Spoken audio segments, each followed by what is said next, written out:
Hey everybody, it's Candace. So today, come here, Honeybee and I want to do a little daily dose about the example of my own life of living from fear rather than love. And I like to just get real. We're in the truth room today.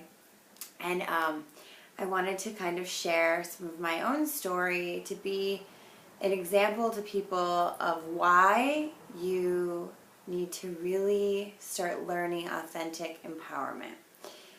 So, and that's why it's going to change the world. It's very important. So I want to talk about how it all changed for me, and so you don't have to go through this.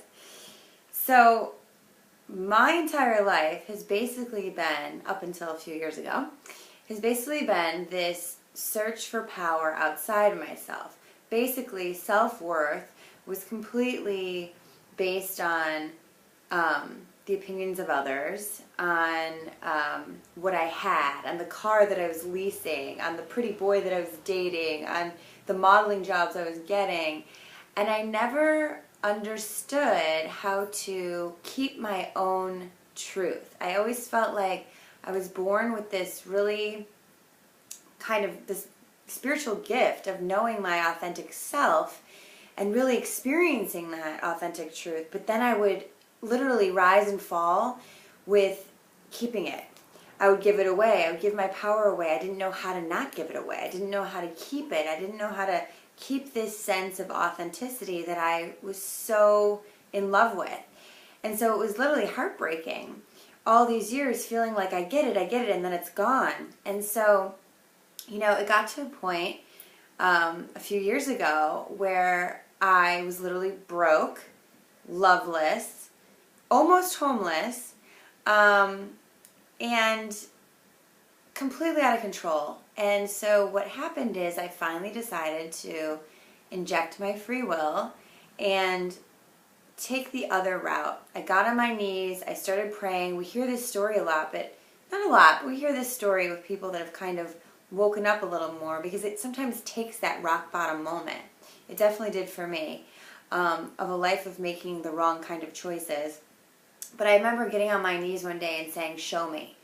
It's that space of surrender where we finally surrender our ego selves, what we think is our truth, what we think is right, for a higher power, for a relationship, I call, with the divine, where we decide we want to co-create our lives and not do it the way we think, but do it the way that it's planned for us, our sort of our divine calling. And so I just want to tell you that when we surrender to love, when we decide that we're going to be humble, when we decide that we're going to start making loving choices instead of needing something outside, when we decide we're enough, when we decide that we're worthy of happiness and love and joy, and there's nothing wrong with us, and the world doesn't have to give me permission to own my power, to own what I am as a soul having a human experience. When we really start to wake up to that awareness that we are so much more, we start to not care about that other stuff. I don't care what car I drive.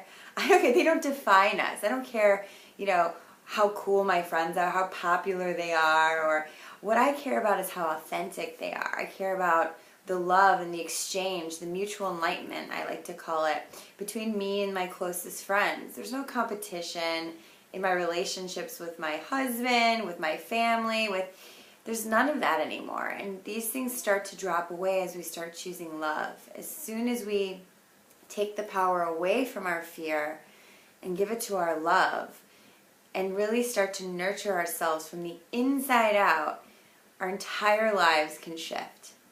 I feel like I'm the proof of that. Okay, there's your daily dose for today. I'll see you tomorrow.